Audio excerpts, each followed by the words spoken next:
ഈ കേരളത്തിന് വേണ്ടി സമരം ചെയ്യാത്ത കൂട്ടരാരാണ് വസീഫ്? അല്ല, അത് കേരളത്തിന് വേണ്ടി മാത്രമല്ല, ഇന്ത്യയിൽ സത്യത്തിൽ വലിയ ഒരു പ്രതിസന്ധി ഉണ്ട്, വികസന കാര്യങ്ങളിലൊക്കെ പ്രതിസന്ധി ഉണ്ട്. അപ്പോൾ BJP ഭരിക്കുന്ന ഈ രാജ്യത്ത് ഇവരെടുക്കുന്നൊരു തന്ത്രം എന്തെന്ന് വെച്ചാൽ അവർക്ക് സ്വാധീനം ഇല്ലാത്ത സംസ്ഥാനങ്ങളെയൊക്കെ അങ്ങ് സാമ്പത്തികമായി അവർക്ക് വരിഞ്ഞു മുറുക്കുക എന്നുള്ളതൊക്കെ. ഇപ്പോൾ തമിഴ്നാട് ഇതേ വിഷയവുമായിട്ട് അവർക്ക് ഐക്യദാർഢ്യമുണ്ട്, വിവിധ സംസ്ഥാനങ്ങൾക്കുണ്ട്. പക്ഷെ ഇവിടെ മാത്രം കേരളത്തിലെ പ്രതിപക്ഷത്തിന് അല്ല സ്റ്റാലിൻ നവകേരള സദസ് പോലത്തെ ഒരു യാത്ര അവിടെ നടത്തിയാൽ അവിടെ പിന്തുണയ്ക്കും, പക്ഷെ കേരളത്തിൽ എതിർക്കുന്നു. അപ്പൊ കേരളത്തിൽ വലിയ ഈ ഒരു അസ്വസ്ഥതയുള്ള അസഹിഷ്ണുതയുള്ള ഒരു വിഭാഗമാണ് കേരളത്തിലെ. മനു പറയുന്നത് ഒരു കോൺഗ്രസ് നേതാവ് ചാനൽ ചർച്ചയിൽ വന്ന് പറഞ്ഞൊരു വാചകത്തോടെ അദ്ദേഹം എയറിലാണെന്ന്, അതായത് സമരം ചെയ്തിട്ടൊന്നും പ്രത്യേകിച്ച് കാര്യമില്ല, എന്ത് ചെയ്താലും മോദി എന്തായിരുന്നു അനുഭവം? ഞാൻ കണ്ടിരുന്നില്ല.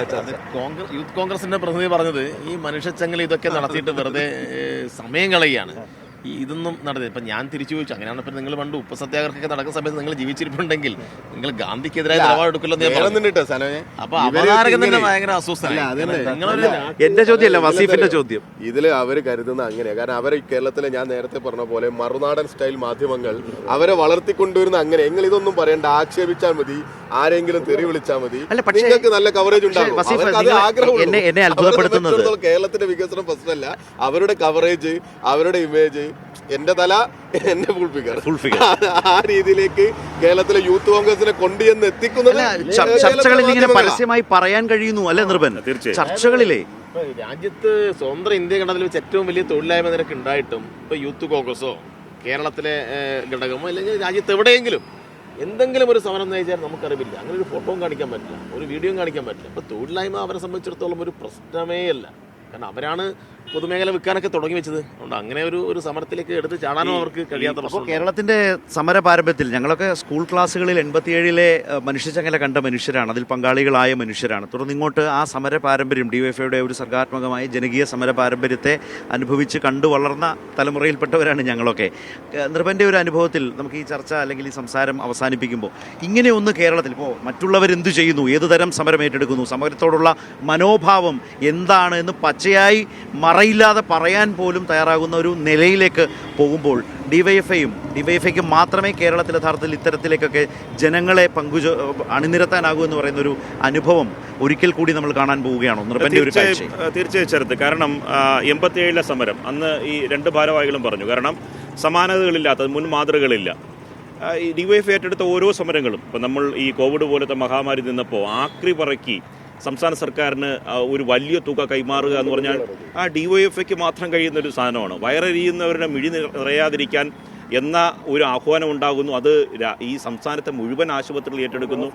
50,000 പേർക്കാണ് തിരുവനന്തപുരം മെഡിക്കൽ കോളേജിൽ കൊടുക്കുന്നതെന്ന് പറഞ്ഞാൽ ഒരു ദിവസം പോലും മുടങ്ങാതെ തിരുവോണ ദിവസം എല്ലാവരും സദ്യ ഉണ്ണുമ്പോൾ, എല്ലാവരും തൂശനിലയിട്ട് സദ്യ ഉണ്ണുന്ന സമയത്ത് DYFI പ്രവർത്തകർ മേഖലകളിൽ കയറി ഇറങ്ങി അന്നും പൊതിച്ചോറ് കളക്ട് ചെയ്യണം. അങ്ങനെ സമാനതകളില്ലാത്ത DYFI നടത്തിയ സമരങ്ങളുടെ ചരിത്രം അങ്ങനെയാണ്. അത് ആ DYFIയുടെ പ്രവർത്തനത്തെയാണ് രമേശ് ചെന്നിത്തല കാസർഗോഡ്. വേറെ കാര്യം കൂടി അതിന് കൂടെ പറയണം. ഈ ഭക്ഷണം കൊടുക്കുന്ന മാത്രമല്ല, കേരളത്തിൽ ഇപ്പോൾ രക്തം ദാനം ചെയ്തവർക്ക് അവാർഡ് കൊടുക്കുന്നുണ്ട്. തുടർച്ചയായി DYFI വാങ്ങുക അവാർഡ്. കേരളത്തിലെ ഞങ്ങൾ DYFI ആണ് അന്ന് ഒരു രക്തദാനത്തിന് വേണ്ടി ഒരു ആപ്പ്, അതുപോലെ തന്നെ ആപ്പുകളുണ്ട്, പ്രാദേശികമായിട്ടും വിവിധ ഘട്ടങ്ങളിൽ ആപ്പുകളുണ്ട്. നേരിട്ട്, അതായത് ഇപ്പോൾ ശരത്തേട്ടന് രക്തം ആവശ്യമുണ്ടെങ്കിൽ ഞങ്ങൾ വിളിച്ചു കൊടുക്കുന്നത് പോലെയല്ല, ഞങ്ങൾ റുട്ടീനായി, അതായത് തുടർച്ചയായി കേരളത്തിലെ മെഡിക്കൽ കോളേജിലെ ബ്ലഡ് ബാങ്കുകളിലേക്ക് രക്തം കൊടുക്കുന്ന ഒരു സംവിധാനം DYFIക്ക് ഉണ്ട്. ഇപ്പോൾ കോഴിക്കോടാണെങ്കിൽ ഞങ്ങൾ സ്നേഹധമനി എന്ന പേരിട്ടിലാണ് നടക്കുന്നത്. അപ്പോൾ അങ്ങനെ എല്ലാ ബ്ലഡ് ബാങ്കുകളിലേക്കും രക്തം കൊടുക്കുന്ന സംവിധാനം. അങ്ങനെ തുടർച്ചയായി രക്തം ദാനം ചെയ്യുന്നതിന്, ഏറ്റവും കൂടുതൽ രക്തം ദാനം ചെയ്യുന്നതിനും തുടർച്ചയായി അവാർഡ് വാങ്ങുന്ന സംഘടനയാണ് DYFI. അപ്പോൾ ഞാനിത് പറയാൻ കാരണം, രമേശ് ചെന്നിത്തല ഉൾപ്പെടെ ഞങ്ങളുടെ പൊതിച്ചോറിനെ, ഈ ഹൃദയപൂർവ്വം പദ്ധതിയെ അഭിനന്ദിച്ചുകൊണ്ട് പറഞ്ഞു, യൂത്ത് കോൺഗ്രസ്സുകാരോട് പറഞ്ഞു, നിങ്ങൾ വെറുതെ നടന്നാൽ പോരാ, ഇതൊക്കെ കണ്ടുപഠിക്ക്, DYFIയെ കണ്ടുപഠിക്കുക എന്ന് പറഞ്ഞപ്പോൾ ഈ അസ്വസ്ഥതയുള്ള യൂത്ത് കോൺഗ്രസിന്റെ ഭാരവാഹി ഇങ്ങനെ ആക്ഷേപങ്ങളിലൂടെ മാത്രമാണല്ലോ. വസീഫിനെ ഒന്ന് പ്രകോപിപ്പിക്കട്ടെ. അല്ല, അതാ ഇതെന്താണത്? പൊതിച്ചോർന്ന് പറഞ്ഞിട്ട് ഒരു സുഹൃത്തിന്റെ കമന്റിന്റെ ഒരു സമീപനത്തെയാണ്. അതാ ഞാൻ പറഞ്ഞേ, അത് ഈ യൂത്ത് കോൺഗ്രസിന്റെ പ്രസിഡന്റിന്റെ ഒരു സംഭാവനയാണ്. അടുത്ത ശിക്ഷണായിരിക്കും. അതെ, കാരണം എന്താ അറിയോ, ഇവര് ആക്ഷേപിക്കുക ചോർ എന്നൊക്കെ ഇട്ടിട്ട് വളരെ പരിഹാസത്തോടെ ഒരു സംസ്ഥാന പ്രസിഡന്റ് തന്നെ പറഞ്ഞു, അത് പറയാനുള്ള സാഹചര്യം എന്താണെന്ന് വെച്ചാൽ രമേശ് ചെന്നിത്തലയെ പോലുള്ളവർ ഈ പ്രവർത്തനയൊക്കെ അഭിനന്ദിക്കുന്ന ഒരു സാഹചര്യം ഉണ്ടായി. അപ്പോൾ ഞങ്ങൾ പറഞ്ഞു, ഞങ്ങൾ പൊതിച്ചോറ് മാത്രമല്ല, ഞങ്ങൾ രക്തം ദാനം ചെയ്യുന്നുണ്ട്, ഇവർക്ക് അത് പറ്റും. അപ്പോൾ യൂത്ത് കോൺഗ്രസിനെ സംബന്ധിച്ചിടത്തോളം രക്തം ദാനം ചെയ്യാൻ എന്തോ പ്രയാസമുണ്ടെന്ന് ചിലർ പറയുന്നത് കേട്ടു. രാവിലെ ഈ 24 ഹവേഴ്സിൻ്റെ ഒരു ബ്ലഡ് ക്ലാരിറ്റി ഉണ്ടല്ലോ, അത് വേണം എന്നുള്ളതൊക്കെ പറയുന്നു. ഞാൻ അതിലേക്കൊന്നും പോകുന്നില്ല. അവരതിന് വരണ്ടേ, എന്നാൽ പൊതിച്ചോറ് കൊടുക്കണ്ട, രക്തം ദാനം ചെയ്യാൻ പോകട്ടെ, മറ്റെന്തെങ്കിലും പ്രവർത്തനങ്ങൾക്ക് പോകണ്ട. ഒരു യുവജനങ്ങളെ ഇങ്ങനെയൊക്കെ ഒരു സേവന സന്നദ്ധരാക്കി മാറ്റി തീർക്കണ്ടേ അവർ? അതിനൊന്നും അവർ ശ്രമിക്കുന്നേ ഇല്ലല്ലോ. അവർ ഈ മാധ്യമങ്ങൾ അവരെന്ത് ചെയ്താലും മാധ്യമങ്ങൾ അവരെ സംരക്ഷിക്കും എന്നുള്ള ഒരു നിലപാടുമായി മാത്രം പോകുന്നവരാണ്. യൂത്ത് കോൺഗ്രസിന് പബ്ലിസിറ്റി ഇൻട്രസ്റ്റ് മാത്രമാണ്. സതീശന് തന്നെ പബ്ലിസിറ്റി ഇൻട്രസ്റ്റ് ആണെന്ന് കോടതി പറയാം. കോടതി പറഞ്ഞല്ലോ. അപ്പൊ പിന്നെ യൂത്ത് കോൺഗ്രസിന് പറയാനുണ്ടാവും. ഈ ശരത്ത് ഈ പറഞ്ഞ ഈ ന്യായമായ മത്സരം ഉണ്ടല്ലോ, അപ്പോൾ ഈ മത്സരത്തിൽ എന്തുകൊണ്ട് ഇത്തരം കാര്യങ്ങളിൽ മത്സര രംഗത്ത് അവർ വരുന്നില്ല? വെല്ലുവിളി സോഷ്യൽ മീഡിയയിൽ ഇങ്ങനെയുള്ള കമന്റ് ഇടുക, ട്രോളുക എന്നതിലുപരി പഞ്ച് ഡയലോഗുമായിട്ട് മാധ്യമങ്ങളെ കാണുക, ആ പഞ്ച് ഡയലോഗ് അടിക്കുക, അത് ഇങ്ങനെ കട്ട് ചെയ്ത് അതിങ്ങനെ സോഷ്യൽ മീഡിയ പ്രചരിപ്പിക്കും. നല്ല ഫോട്ടോഷൂട്ട് എടുത്ത് കുറെ ഫോട്ടോ കൊടുക്കുക. അതവിടെ നടക്കട്ടെ. നിങ്ങളും നിങ്ങളുടെ പ്രവർത്തകരും നിങ്ങളുടെ സംവിധാനവും ഡിവൈഎഫ്ഐയും നാട്ടിൽ ജനങ്ങൾക്കൊപ്പം പ്രവർത്തിച്ച് മുന്നോട്ട് പോകും. അല്ലെ, ഞങ്ങളിപ്പോ ഇവിടെ സൂചിപ്പിച്ചുകൊണ്ട് മാത്രമാണ് പറഞ്ഞത്, ഞങ്ങളോട് മത്സരിക്കുന്നവർ ഒന്നുകിൽ ഈ സംഘാടനത്തിൽ ഈ ജനങ്ങളെ യുവജനങ്ങളെ മത്സരിക്കട്ടെ. അതെ, യുവജനങ്ങളെ തെരുവിലിറക്കി മത്സരിക്കട്ടെ. അതോടൊപ്പം ഞങ്ങൾ നടത്തുന്ന ഈ പ്രവർത്തനങ്ങളോടൊക്കെ മത്സരിക്കട്ടെ. രക്തദാനത്തിൽ ഞങ്ങൾ ആരെയും തടയുന്നില്ല, എല്ലാവരും വരണമെന്നല്ലേ നമ്മൾ ആഗ്രഹിക്കുക. അവർ മത്സരിക്കട്ടെ. ഈ പൊതിച്ചോറ് കൊടുക്കുന്നതിൽ ഇനിയിപ്പോൾ പൊതിച്ചോറുകൾക്ക് അവർക്ക് എന്തെങ്കിലും പ്രയാസം ഉണ്ടെങ്കിൽ അത് വേണ്ട, വേറെ എന്തെങ്കിലും ചെയ്യട്ടെ.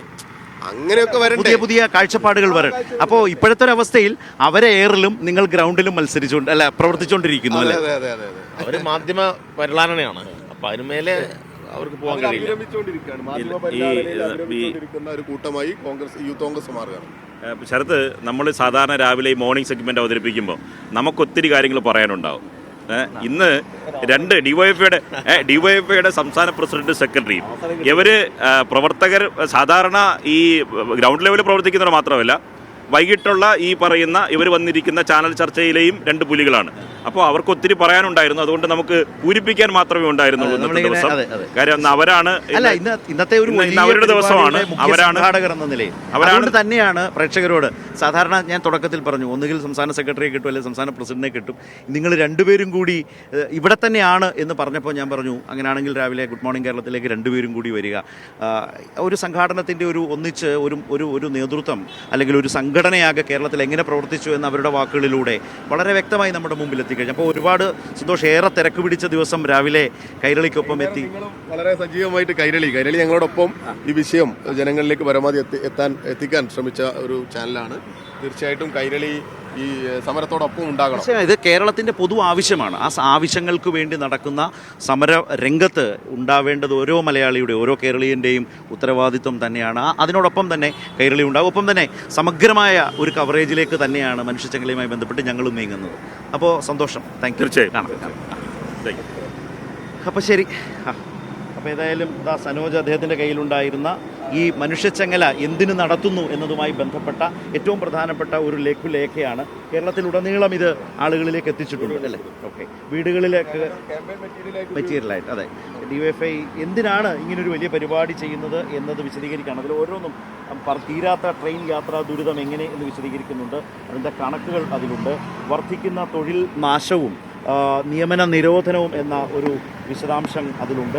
അതിൻ്റെ കണക്കുകൾ ഒക്കെ ദേശീയ സാഹചര്യം ചൂണ്ടിക്കാട്ടിക്കൊണ്ട് കേരളത്തിനെതിരായ കേന്ദ്ര സാമ്പത്തിക ഉപരോധത്തിൻ്റെ വിശദാംശങ്ങൾ അതിൽ വരുന്നുണ്ട്. അതുപോലെ തന്നെ കേവലം പറഞ്ഞു പോവുക മാത്രമല്ല, അതിൻ്റെ കണക്കുകളുമൊക്കെ ഉണ്ട്. ആകെ വരുമാനം എത്ര, അതിൽ കേരളം സ്വരുക്കൂട്ടുന്ന തനത് വരുമാനം എത്ര, ഇത്തരം വിശദാംശങ്ങളൊക്കെ പ്രത്യേകമായി ചേർത്തിരിക്കുന്നു. കേരളത്തിന് കേന്ദ്രം തരേണ്ടത് ഏതൊക്കെയാണ് എന്നത് ധനകാര്യ കമ്മീഷൻ അവാർഡ് ചെയ്തത്, അതിൽ വന്നിട്ടുള്ള വെട്ടിക്കുറവ്, ഇതെല്ലാം ഇതിൽ വളരെ വിശദവും വ്യക്തവുമായി പറഞ്ഞിട്ടുണ്ട്. ഓരോ രൂപയ്ക്കും, നമ്മൾ കേന്ദ്രത്തിലേക്ക് നൽകുന്ന ഓരോ രൂപയ്ക്കും തിരികെ കിട്ടുന്നത് എന്താണ് എന്ന് സൂചിപ്പിക്കുന്നുണ്ട്. ഉത്തരേന്ത്യൻ സംസ്ഥാനങ്ങൾക്ക് അവരിൽ നിന്ന് പിരിക്കുന്നതിലും അധികം തുക തിരികെ ലഭിക്കുമ്പോൾ കേരളവും തമിഴ്നാടും ഉൾപ്പെടെയുള്ള സംസ്ഥാനങ്ങൾ നഷ്ടം നേരിടുന്നു എന്നതിൻ്റെ കണക്കുകൾ സഹിതം. അതായത് 5 വർഷത്തിൽ നഷ്ടം 2 മുതൽ 3 വരെ ലക്ഷം കോടി രൂപയാണ് എന്നത് ഒരു സംസ്ഥാനത്തെ സംബന്ധിച്ച് പ്രളയവും മഹാപ്രളയവും അതുപോലെ തന്നെ കോവിഡും ഒക്കെ കടന്നു മുന്നോട്ട് പോകുന്ന ഒരു കാലത്ത് ഒരു സംസ്ഥാനത്തെ സംബന്ധിച്ച് മാരകമായ ആഘാതം തന്നെയാണത്. അപ്പോൾ അതെല്ലാം വിശദീകരിച്ചുകൊണ്ട് ഇതുപോലെ ഇന്ന് ജനങ്ങളെ അണിനിരത്താനുള്ള ഒരു യുവജന സംഘടനയുടെ രാജ്യത്തെ ഏറ്റവും വലിയ യുവജന ഈ സംഘടനയുടെ ബുക്ക്ലെറ്റ് തന്നെ ഈ ലഘുലേഖ തന്നെ വീട് വീടാന്തരം ഗൃഹസന്ദർശനങ്ങളിൽ വീടുകളിൽ കയറിയിറങ്ങി സമസ്ത ജനവിഭാഗത്തെയും ഡിവൈഎഫ്ഐ ബോധ്യപ്പെടുത്തിയ ശേഷമാണ് ഇങ്ങനെ ഒരു സമരത്തിലേക്ക് പോകുന്നത്. അതിന്റെ രാഷ്ട്രീയം പ്രാധാന്യമാണ്. അതായിരിക്കും ഇന്ന് കേരളം ചർച്ച ചെയ്യുക, ഇന്നത്തെ സമരവും ചർച്ച ചെയ്യുക.